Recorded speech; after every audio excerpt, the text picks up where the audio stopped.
I hate this episode.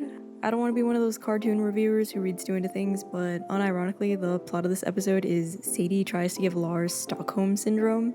Now, I will preface this by saying that I am not a fan of Sadie's and Lars existing as a ship. Oh no! Our ship! You go through this thing called aging, where you ask why the writers needed to make Sadie such an annoying pick-me. For a dude who looks like an ugly dog and has the personality of a bitch. I'm sorry, I need to go on this mini tangent. He's so fucking ugly. It's telling. It is so fucking telling that the only popular ship in this show, like that's male on male, was like not even the two gross fucking old men, but like the two vaguely bishy fucking characters that don't look like swamp monsters. Now, one might say this makes her even more realistic of a teenager because she's pining after a dude that gives zero fucks about her, and that's #relatable. Now, I am an enlightened individual and I don't really care about Steven Universe future, so I give zero fucks about Shep, whose name I think is very stupid. Also, as a side note, no one in the crew couldn't pick from like the usual list with like any type of like them be space prince. Like Kai, Aiden, Noah, Alex.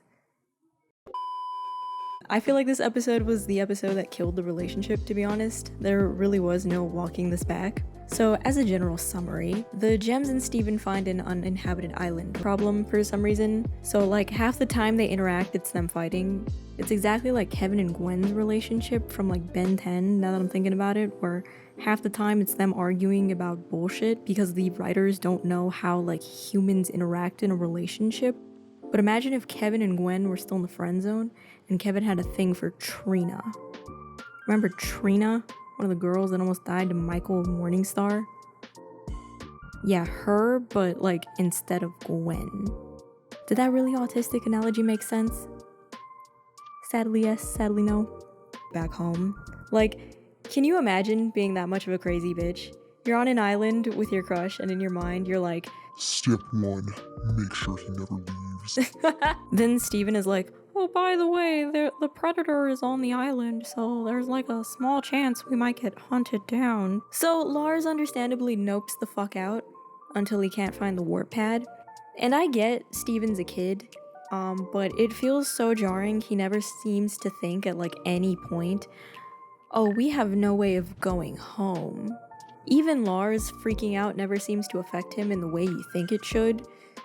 You know, where when a kid sees an adult freaking out, they may not understand the why, but it might get them thinking a little bit more about their surroundings.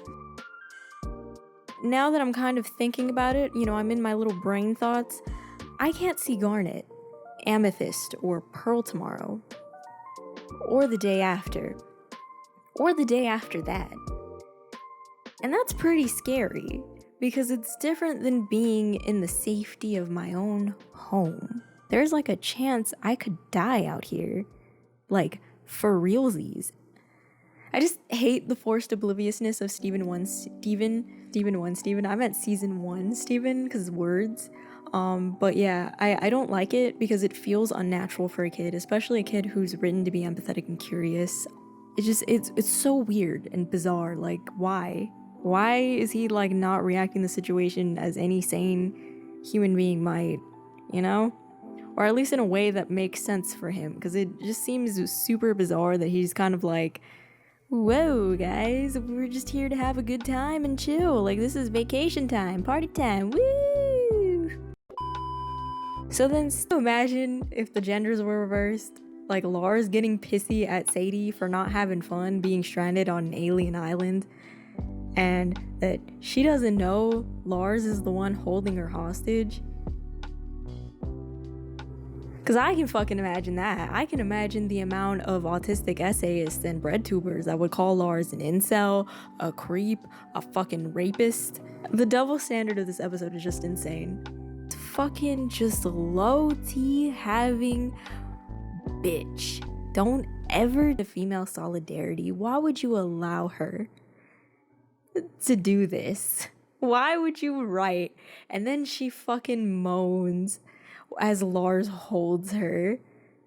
Like, you know, like if Lars did that, if they wrote that Lars basically got off while Sadie was holding him, he would have been obliterated, smashed, crushed. Like, people would have called for him to be chemically castrated, turned into a fucking eunuch for his crimes against the female gender. Glass glow, white noise kiss. I melt in the dial tone's abyss. Brain sick, yeah, I won't come back from this. Brain sick.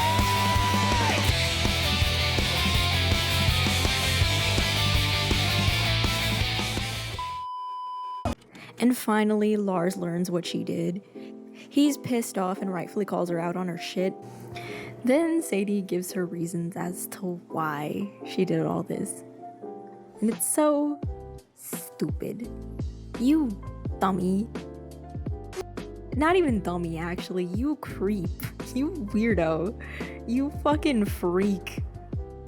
Sadie, you sound like a rapist right now. You sound like a disturbing rapist right now. Can you imagine if Lars was like, Sadie, you need me to trap you on an island against your will. Okay, you needed me to do that for you. You roasty bitch. And here you have like the reverse of that, where it's like, Lars, you dumb moid, you needed me to trap you on this island. You needed us to be forced in a confined space to spend time with one another against your will. Can you imagine Shinji trying to gaslight Asuka into thinking that him jizzing to her comatose body was actually good for the both of them, and that she really needed him to do that? No, because that's insane.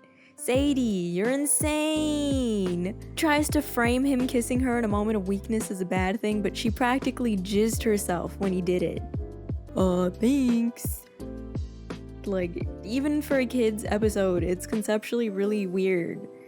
And Sadie insisting he needed this, there wasn't any point in the donut shop where Lars was like, man, I really need a vacation, or man, Sadie, I really need to spend more time with you. None, nada, none whatsoever. And before this gets misconstrued as like, Lars is just an whoopeen, and like, why, Sadie, are you doing this to a man? Oh my god, like, it's just insane that this roasty bitch is doing this to the fucking kind and wonderful and innocent, majestic being that is Lars. That's not what I'm saying, okay? If the genders were reversed, I would be asking for Lars to be locked in a cage and poked at with sticks like a fucking animal, maybe even stabbed for doing this to Sadie. But it just so happens that Sadie managed to fucking be the one, and the episode doesn't ever, like, punish her for doing this at all. We'll get to Lars being an asshole to Sadie and, like, why I think his character is fucking bullshit, too. Earlier, I mentioned Lars is an asshole, and he is. To elaborate on that, Joking Victim's plot is another Sadie Lars episode. To be honest, it's like maybe 3 or 2 episodes behind this one, where Lars basically fakes an injury at work and Sadie has Steven cover for him. When they find out Lars was bullshitting the whole time, Steven is like, you gotta fucking fire Lars. He doesn't do shit around here. He's useless. So Sadie, in her infinite wisdom, immediately goes on the defense for her mans, saying stupid shit like, you just don't know him like I do. Look, I like Lars. He's a nice guy. Once you get to know him. There was this one time the new Army of War game was coming out, but Lars was banned from the only place selling it. He wanted it so bad. So who does he beg to stand in line for 7 hours? Me. I didn't think much of it. When I got to his house, I saw he cleaned up his room a little, and he got a big box of oyster crackers. They're my favorite. He let me be his player too, and we spent the whole night together. That really is nice. Must have been one great video game. Yeah, it was. And then describes the origin story of like every femcel who posts on R9K, except replace the room with basement, then skip forward by like 4 years, and I guarantee that same femcel is posting about how all moids deserve to be chemically castrated. Anyways, Lars and Sadie's relationship is more like the socially awkward douche who gets with a fat chick, but like he's too embarrassed to be seen in public with her because, oh my god, my girlfriend is fat. But the reason the fat chick doesn't leave him for being an obvious asshole is because he does the bare minimum to keep her happy so that she doesn't realize she's settling for a douche. Anyways, the takeaway from this is that I don't like them as a couple. They don't have any real chemistry that isn't forced or like MK9 Ultra'd onto you by the writers. Lars' shitty actions towards Sadie are justified because Sadie will usually retaliate against him, and it's justified because she's always taken the high ground prior. It's kind of like Schrödinger's high ground. Like, you never see it, but like she's always like talking about it. Like, we don't see her doing this. She's just always kind of like bitching and saying that she does. But when you allow a dude to dog walk the shit out of you and he keeps doing it and you even defend him doing it to you, you don't have a right to be all that pissy. In real life, you would cut off someone like that or keep getting burned until you had enough. In a well-written show, Sadie would have realized that Lars never gave that much of a fuck about her, used her for easy pussy, and then moved on. In this show, they're just kind of glossing over the more toxic parts of the relationship, which felt pretty stupid to me because we had a mini arc where Pearl got raked over the coals for using Garnet for her own satisfaction. So like, in the context of the show, using people is seen as wrong and is usually punished.